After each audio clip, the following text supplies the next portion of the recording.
살아계신 하나님, 오늘 예배할 때 주여 잔치집에 와서 빈손으로 가지 않고 많은 것들을 가져갈 수 있는, 그래서 오늘 예배가 주님의 성령을 받고 은혜 받고 주님께 사랑받아가는 귀한 예배 시간이 되게 인도하여 주시옵소서. 예수님의 이름으로 기도합니다. 아멘. 자, 오늘 말씀 같이 보겠습니다. 사무엘하 12장 1절부터 10절입니다. 구약 성경 479장입니다. 제가 봉독하겠습니다. 여호와께서 나단을 다윗에게 보내시니 그가 다윗에게 가서 그에게 이르되 한 성읍에 두 사람이 있는데 한 사람은 부하고 한 사람은 가난하니 그 부한 사람은 양과 소가 심히 많으나 가난한 사람은 아무것도 없고 자기가 사서 기르는 작은 암양새끼 한 마리뿐이라. 그 암양새끼는 그와 그의 자식과 함께 자라며 그가 먹는 것을 먹으며 그의 잔으로 마시며 그의 품에 누움으로 그에게는 딸처럼 되었거늘 어떤 행인이 그 부자에게 오매 부자가 자기에게 온 행인을 위하여 자기 양과 소를 아껴 잡지 아니하고 가난한 사람이 양새끼를 빼앗아다 자기에게 온 사람을 위하여 잡았나이다 하니 다윗이 그 사람으로 말미암아 노하여 나단에게 이르되 여호와의 살아계심을 두고 맹세하노니 이 일을 행한 그 사람은 마땅히 죽을 자라. 그가 불쌍히 여기지 아니하고 그런 일을 행하였으니 그 양새끼를 4배나 갚아줘야 하리라 한지라. 나단이 다윗에게 이르되 다윗이 당신이 그 사람이라 이스라엘의 하나님 여호와께서 이와 같이 이르시기를 내가 너를 이스라엘 왕으로 기름 붓기 위하여 너를 사울의 손에서 구원하고 내 주인의 집을 내게 주고 내 주인의 아내들을 내 품에 두고 이스라엘과 유다 족속을 내게 맡겼느니라. 만일 그것이 부족하였을 것 같으면 내가 내게 이것저것을 더 주었으리라. 그러한데 어찌하여 내가 여호와의 말씀을 업신여기고 나보기에 악을 행하였느냐. 내가 칼로 햇사람 우리아를 치되 암몬 자손의 칼로 죽이고 그의 아내를 빼앗아 내 아내로 삼았도다. 이제 내가 나를 업신여기고 햇사람 우리의 아내를 빼앗아 내 아내로 삼았은즉 칼이 내 집에서 영원토록 떠나지 아니하리라 하셨고. 아멘. 살아계신 하나님, 오늘 주님께서 저희들에게 주신 말씀으로 생명의 양식, 영혼의 양식이 되게 하시고 주의 말씀을 듣고 깨닫고 알게 하시며 그 말씀으로 힘을 얻어 저희들의 삶의 변화와 성장과 제대로 된 삶으로 일어날 수 있게 힘을 주시옵소서. 예수님의 이름으로 기도합니다. 아멘. 자, 오늘 말씀은 다윗과 나단 선지자의 대화 말씀입니다. 다윗이 자기 부하 장군을 죽이고 그 아내를 빼앗는 죄를 짓고 나단 선지자에게 혼이 납니다. 나단은 부자가 가난한 사람의 양새끼를 빼앗은 것을 비유를 들어 다윗의 죄를 드러내고 결국 죄에 대해 책임을 져야 한다는 말을 하게 된 것이 오늘 내용입니다. 9절에 보면 다윗이 하나님의 말씀을 업신여기고 하나님 보기에 악을 행하였다 라고 하나님께서 나단을 통해 말씀하십니다. 자, 하나님의 말씀을 업신여겼다, 하찮게 보고 하나님의 보시기에 그것이 악이다, 죄라는 것이죠. 도대체 하나님의 어떤 말씀을 업신여긴 걸까요? 자, 하나님이나 예수님이나 사람에게 평범한 대화로 말씀하지 않으세요. 주로 어떤 식으로 말씀을 하냐면 대부분 명령입니다. 자, 대화라는 것은 서로 급이 비슷해야지 이렇게 주고받을 수가 있어요. 이 사람이 애완동물이랑 같이 살 수 있죠. 그러나 애완동물과 사람이 말이 통하는 건 아닙니다. 애완동물이 어저께 어떤 동물을 만났고 요즘에 어떤 고민이 있고 내가 뭘 먹고 싶다, 이런 자세한 것들을 대화로 나눌 수는 없어요. 그냥 적당히 눈치껏 함께 사는 것이죠. 자, 하나님께서 다윗의 이스라엘 시대, 특히 구약 시대의 이스라엘 사람에게 주신 하나님의 말씀, 즉 명령은 십계명도 있고 제사법도 있고 절기법도 있고 생활법도 있습니다. 자, 이 중에서 가장 중요한 게 십계명입니다. 나머지 제사법, 절기법은 십계명을 중심으로 이제 만든 법이에요. 이 십계명은 이제 하나님과 사람이 어떤 관계로 지내야 한다라는 것을 명령하신 거예요. 다른 법들은 적당한 형식이 있고 그것을 지키면 그만입니다. 그런데 이 구약시대 이스라엘은 이런 절기법, 제사법, 생활법, 이것을 안 지킬 때가 훨씬 많았습니다. 자, 유대인들이 이제 가나안에 들어와서 정착하고 나라를 만들고 망하기 전까지 거의 대부분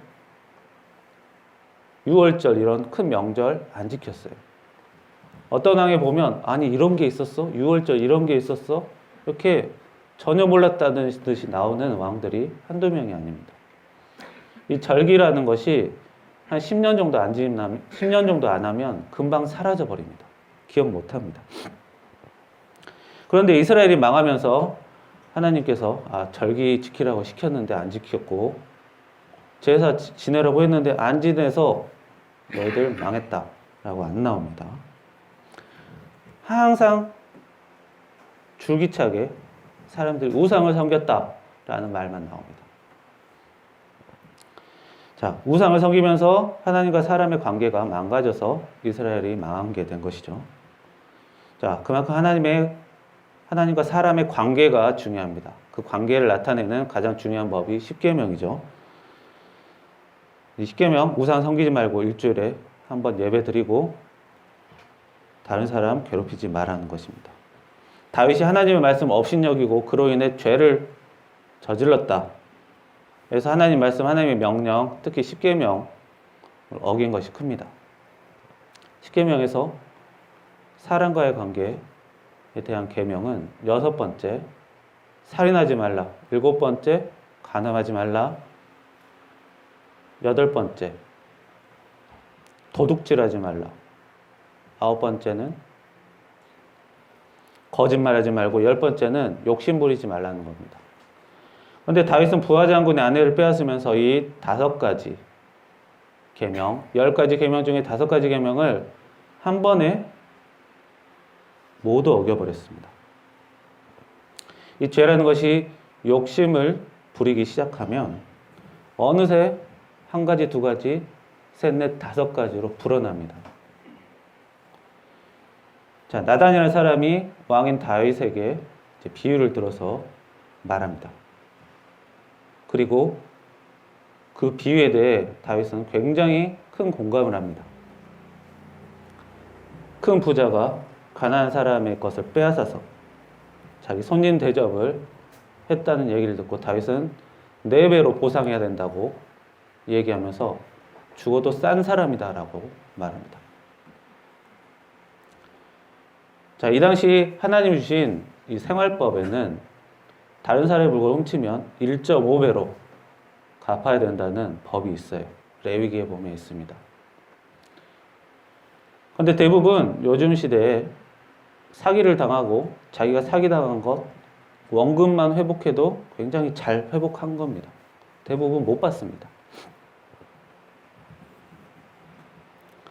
그런데 다윗은 4배까지 보상해야 된다고 하죠.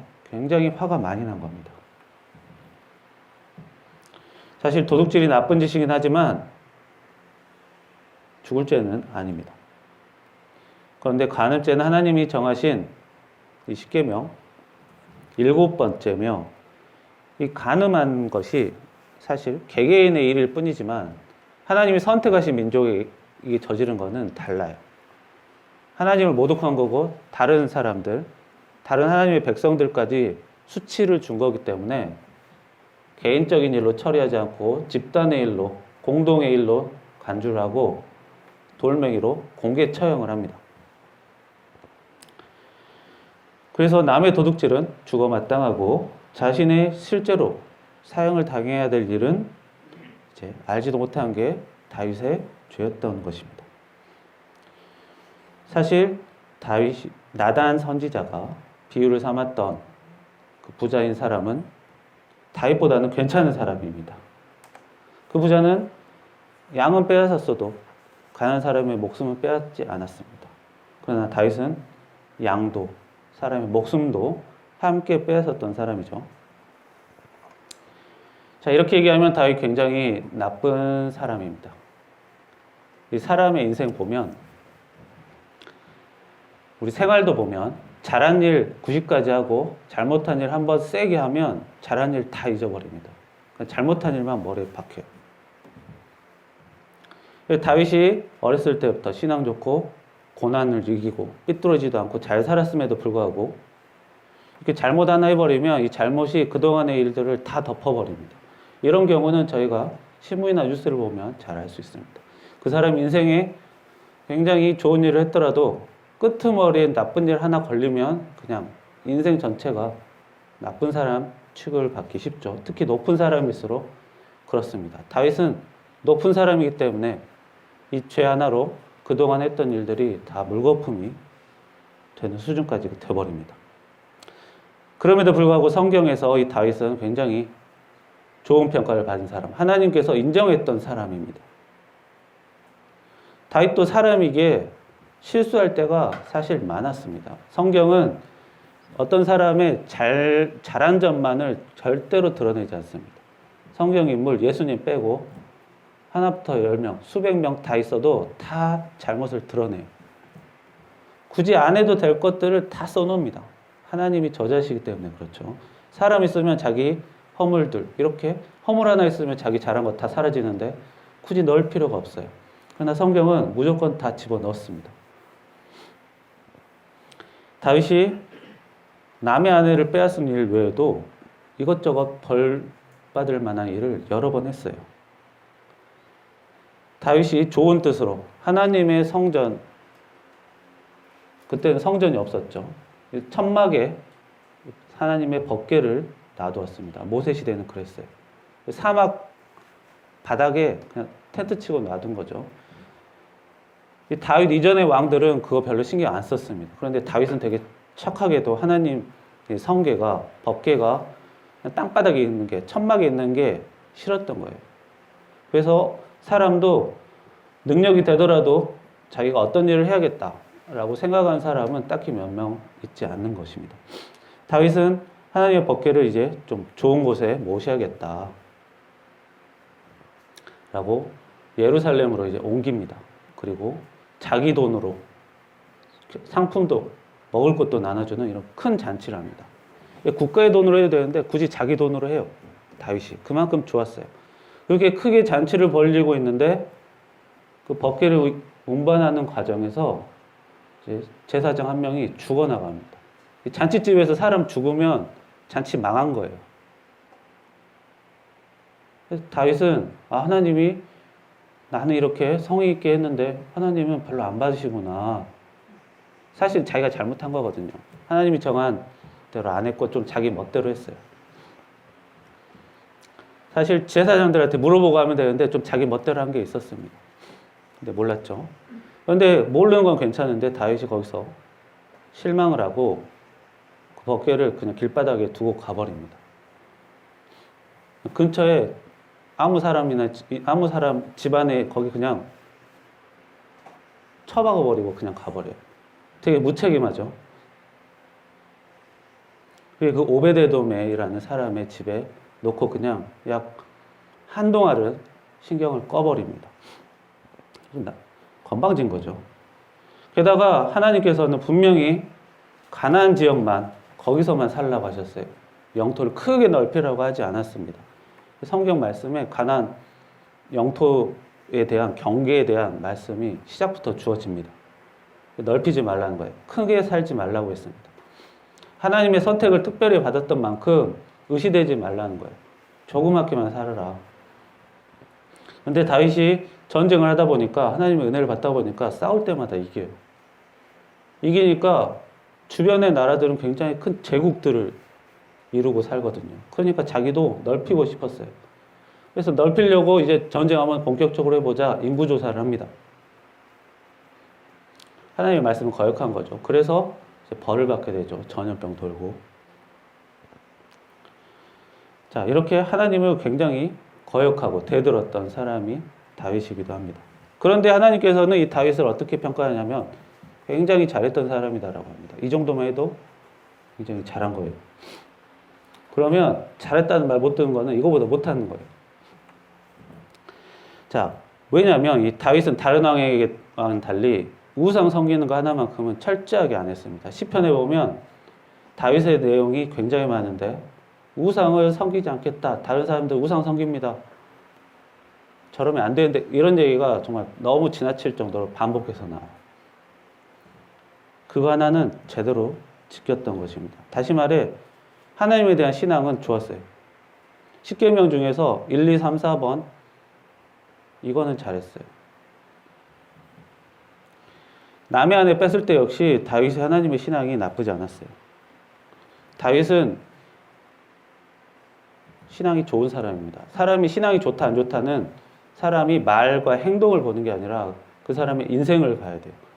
다윗의 인생 어렸을 때부터 늙을 때까지 보면 중간중간 실수한 적은 있었어도 하나님에 대한 신앙은 되게 일관적으로 좋았어요.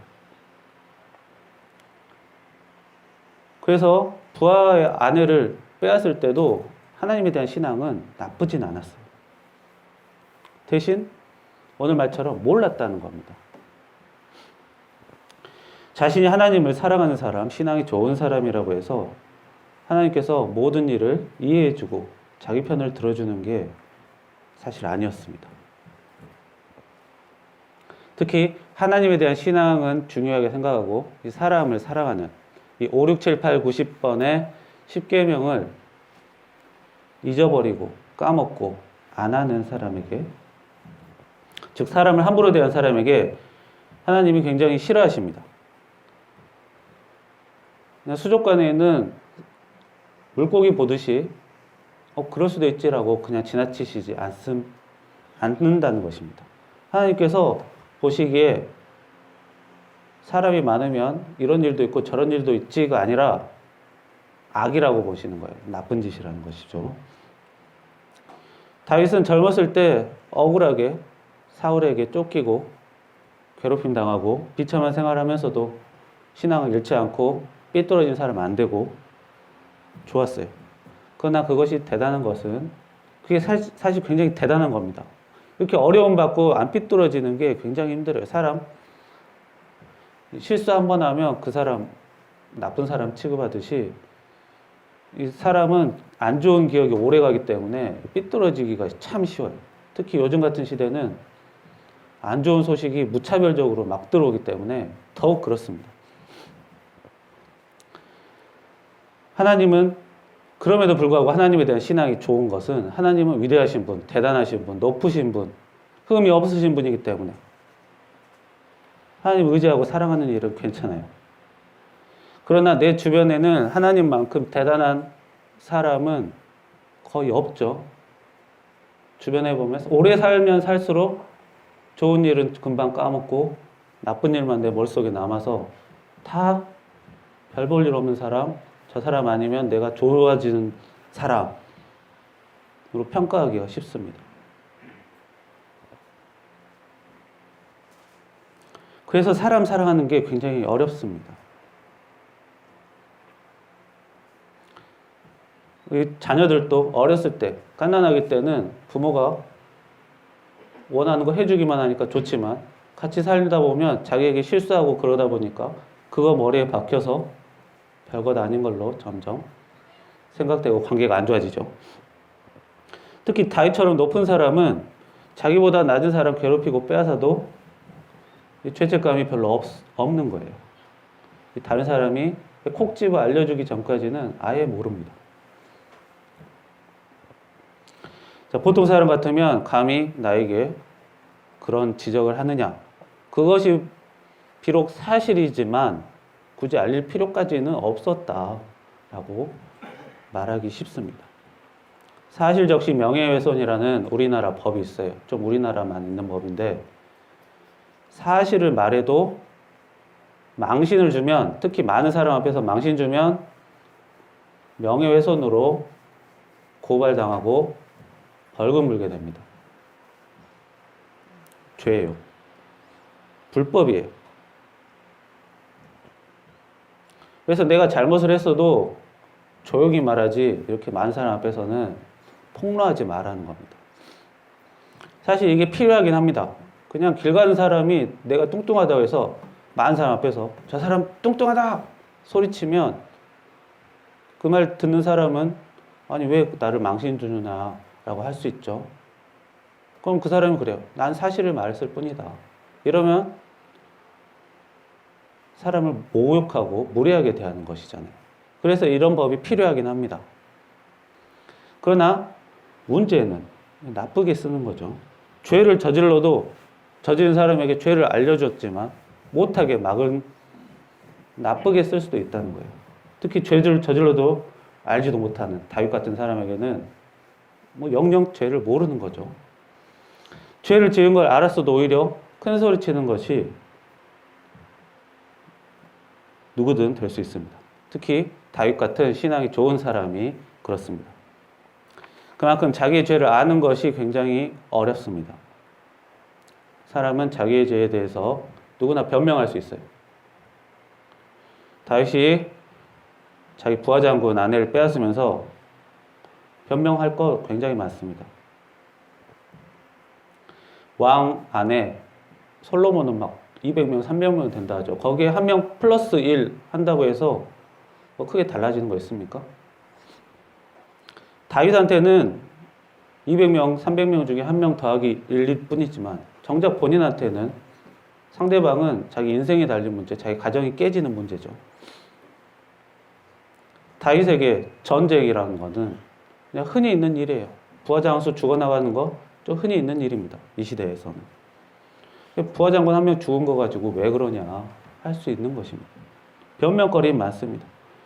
부모가 자녀에게 공부해라, 훈련해라, 연습해라 압박하면서 요즘 시대에 맞추려면 이 정도는 해야 된다. 여러분 니들이 잘 되기 위해서 이 정도는 해야 된다. 다 변명거리 만들 수 있어요. 부부끼리도 다른 남편, 아내와 비교하면서 상대방 깎아내리면서 다 변명할 수 있습니다. 자, 많은 사람들이 죄를 지으면서 변명거리를 만들어 놓고 자기 죄가 무엇인지조차 이렇게 모를 때가 많습니다. 그렇기 때문에 자기 죄를 아는 일이 필요합니다. 문제는 자기 죄를 깨닫는 것이 굉장히 어렵습니다. 왜냐하면 많은 사람들이 하나님이 주신 명령, 이 10계명을 자기 삶의 기준으로 삼지 않고 주변 사람들, 주변의 아줌마들, 아저씨들, 돈 잘 버는 사람들이 하는 것을 기준으로 삼아요. TV에 나와서 유명한 사람들을 보고 자신의 삶의 기준으로 삼습니다. 대부분 어떤 사람들이죠? 어느 날 갑자기 유명해져서 돈 많이 번 사람. 그래서 많은 사람들이 그런 것들을 쫓아갑니다. 하나님의 기준을 삼지 않고, 하나님의 명령을 기준으로 삼지 않고, 그냥 로또 맞았다더라. 성공했다더라. 비법이 뭐다더라. 이런 것만 쫓아갑니다. 그렇기 때문에 자기의 죄를 몰라요. 자, 하나님의 10계명, 살인하지 말라, 도둑질하지 말라, 굉장히 간단한 것입니다. 우리 유치원 아이들도 다 아는 내용입니다. 굳이 주일에 예배 시간에 어른들이 모여서 들을 만한 얘기가 아닙니다. 그러나 모르기에, 자기가 해놓고도 모르기에 하나님께서 직접 친히 글로 써주신 것입니다. 그만큼 자신의 죄를 알 수 있게 해달라고 우리가 기도를 해야 합니다. 자신의 문제거리, 걱정거리 해결해달라고 기도하는 것도 중요하지만 자기 죄를 알게 해달라고 먼저 기도하는 것이 좀 더 급합니다. 하나님이 문제를 해결해 주셨어도 자기가 자기 죄를 몰라서 문제거리를 계속 자기가 만들게 되면 이번은 해결해 주셨어도 다음번에는 또 내가 만드니까 안 되는 거예요. 하나님의 힘을 받아서 자기 죄가 무엇인지 깨달아야 합니다. 많은 사람들이 잘 살고 싶어 합니다. 정말로. 그러나 대부분의 사람들은 잘 살고 싶어 하지만 잘 살지 못해요. 사실 중간도 못하고 사는 사람이 훨씬 많은 게 현실입니다. 자, 잘 사는 것은 높은 산에 올라가는 것과 비슷해요. 자, 높은 산에 오르려면 일단 중간은 가야 됩니다. 중간을 목표로 먼저 가고 중간에 가서 더 갈만하다, 여유가 있다 그러면 높은 곳에 갈 수 있어요. 그런데 시작부터 꼭대기만 바라보고 무리하게 출발해서 산 밑에서부터 달려가 버리면 중간도 못 가고 이제 쓰러지는 거죠. 하나님께서 나를 사랑하고 내 계명을 지키는 자에게는 은혜를 1000배까지 준다. 굉장히 많이 오래 주신다는 거예요. 하나님과 사람을 사랑하면 하나님께 은혜 받아서 잘 살 수 있습니다. 그런데 그 과정을 빼고, 사랑이라는 과정을 빼고 은혜만 받는 것, 은혜만 받아서 잘 살려고 하니까 중간이 확 비어버리니까 삐그덕거리는 거예요. 생활의 기준을 다른 사람이 다 이렇게 하니까, 이게 유행이니까 잘 살기 위해서가 아니라 하나님 사랑과 사람 사랑을 먼저 기준으로 바꿔야 잘 사는 것보다 사랑하는 것에 먼저 맞춰야 기본이 되는 겁니다. 중간은 가는 거예요. 그러면 자신이 자연스럽게 은혜 받을 그릇이 되고, 은혜를 제대로 받게 되면 잘 살 수 있게 되는 것이겠죠. 중간에 먼저 가야 됩니다. 다윗이 죄를 알고 나서 이제 회개하게 됩니다. 다윗은 사람을 사랑하고 두려워하는 것을 실패했어도 신앙이 있기에 그나마 회개할 수 있었습니다. 하나님을 두려워하고 경외했죠. 사울은 그러지 못했어요. 사울은 지적을 당했는데도 계속 버텼죠. 그거의 차이입니다. 사울도 맨 처음에는 굉장히 신실했던 사람입니다. 보통 이렇게 죄를 이렇게 심하게 짓다 보면 이제 죄를 부인하고 자기가 이제 죄를 안 지었다고 이제 발뺌하는 게 거의 기본 과정입니다. TV에 보면 허건날 다 발뺌하죠. 인정한 사람 거의 없어요. 자, 다윗은 저질렀던 일을 바로 인정했고 굉장히 빠르게 인정했습니다. 그리고 회개까지 이어졌기에 이제 죄를 멈출 수가 있었습니다. 그래서 망하더라도 완전히 망하지는 않았어요. 다시 살게 해주셨어요. 보통 상대방의 죄를 이렇게 알려주면, 아, 그래, 맞아, 수긍하기보다는 화내거나 피할 때가 많죠. 사람이 자기 죄를 드러내는 거 정말 부끄럽고 싫은 일입니다. 네가 뭔데? 네 일이나 해 라고 싸움 날 수 있습니다. 그래서 죄를 알긴 알아도 이제 회개하는 것은 또 다른 일입니다. 그냥 말로만 하나님께 미안합니다 라고 하면 퉁치는 게 아니라, 회개는 하나님의 명령을 어겼다는 것을 사과하는 것에 뿐만 아니라 책임을 져야 합니다. 사람을 괴롭혔던 일을 말로만 미안하다고 끝나는 게 아니라 그 사람에게 또 책임을 져야 돼요. 우리가 지금 코로나 시대에 많은 걱정들이 있죠. 코로나 시대에 누구 때문에 코로나가 왔습니까? 정확한 이유는 모릅니다. 그러나 우리 사람에게 문제가 있다라는 것은 사실입니다. 갈수록 하나님과 사람을 사랑하지 않는 사회가 되고 있어요. 근데 그 중간에는 어른들과 아이들 중에서 주로 어른들의 책임이 큽니다. 대신 아이들은 이제 산지 얼마 안 됐기에 책임을 당할 이유가 그렇게 없죠. 하지만 코로나 결과로 어른과 아이 둘 다 같이 고통은 받고 있어요. 그렇다면 어른들이 잘못은 더 하고 책임은 아이들이 더 받게 되는 거죠. 그러면 기도를 할 때, 회개할 때는 하나님, 이 어려운 시대를 우리가 하나님에게 걷어내라고만 해달라고만 기도하는 게 아니라, 하나님, 우리가 이 어려운 시대를 만드는데 어른들이 더 오래 살았기에, 오래 죄를 많이 졌기에 나타난 것이니 주여 이 책임을 어른들이 질 수 있게 해주시고, 아이들은 좀 고통을 덜 받게 해달라고 그렇게 기도해야 됩니다. 그냥 불편하니까 없애주세요라고만 하면 안 돼요. 죄 책임을 내가 받을 준비가 돼야 합니다. 그게 회개예요. 그냥 하나님이 불편하고 어려운 것, 괴로운 거는 그냥 빼주세요라고 하는 게 아니라 자기가 감당할 자세가 되었습니다라는 게 필요합니다. 다윗이 하나님의 벌을 감당을 합니다. 자식도 잃고 자식이 배반당하기도 하죠. 근데 벌 받으면서 자식이 원망하지도 않고 하나님을 원망하지도 않아요. 그냥 받아요. 그냥 내가 잘못했으니까 받는구나. 내가 잘못한 것에 비해 상당히 더 세게 받는데도 그냥 받습니다. 밧세바와 우리아에게도 이제 죄값을 치러줍니다. 라빠라는 외국 도시를 공격하다가 우리아라는 장수, 자기 부하 장수가 죽었어요. 억지로 떠밀려 죽였죠. 그러나 이 성경에 보면 그 도시를 끝까지 함락을 시켜서 우리아 장군이 개죽음이 아니라 그 도시를 점령하는데 1등 공신이었다라는 것을 만들어줍니다. 죽은 사람에게는 그거밖에 해줄 수가 없습니다. 그래서 사람을 죽이는 게 나쁜 겁니다. 많은 사람들이 요즘 범죄자 살려준다고 사형제도를 만들자고 하는데 범죄자들의 인권을 높여주려고 한 게 아니라 이렇게 정치적으로 사람을 죽이는 나라가 굉장히 많습니다. 우리나라는 그렇게 많이 줄어들었지만 지금 세계 관광 곳곳에는 정치적으로 정부가 사람을 모함해서 죽이는 것이 굉장히 많아요.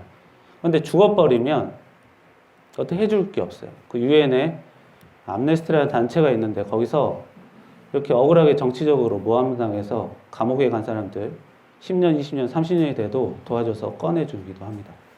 그래서 살인죄를 사형제도를 반대하는 거예요. 그냥 괜히 범죄자 잘 먹고 잘 살게 해달라고 하는 게 아니라 우리나라는 그렇지 않지만 다른 나라들이 그런 나라가 굉장히 많습니다. 죽지만 않으면 언젠가는 꺼내줄 수 있다는 거죠.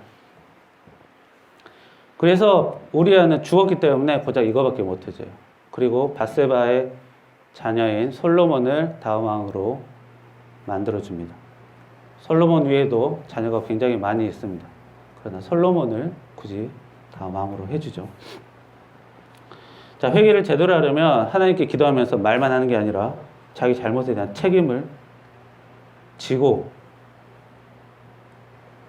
마음가짐을 갖고 그리고 또 그걸 감당하게 해달라고 빌어야 제대로 된 회개입니다. 하나님의 고난을 누구나 받고 싶어 하는 사람은 없어요.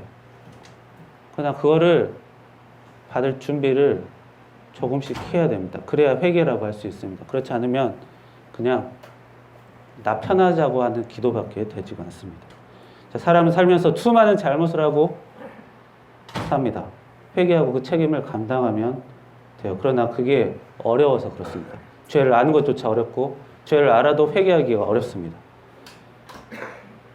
그래서 기도할 때 죄를 알게 해달라고 회개를 할 수 있게 해달라고 책임을 질 수 있는 용기를 주라고 기도해야 됩니다. 그냥 단순히 하나님 고민거리가 있습니다. 슈퍼맨처럼 와서 알아서 해주세요. 이걸로는 신앙인이라고 할 수는 있겠지만 좀 믿음이 약한 신앙인이에요.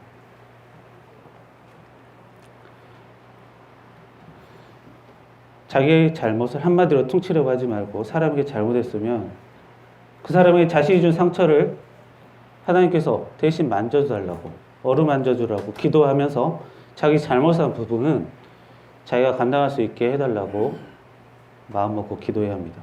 그래야 진심의 기도가 될 수 있습니다. 붕 뜬 기도가 아니라 진심의 기도, 무거운 기도가 될 수 있습니다. 그게 아니고 하나님이 알아서 해주세요라고 하면 좀 더 신앙이 필요한 것입니다.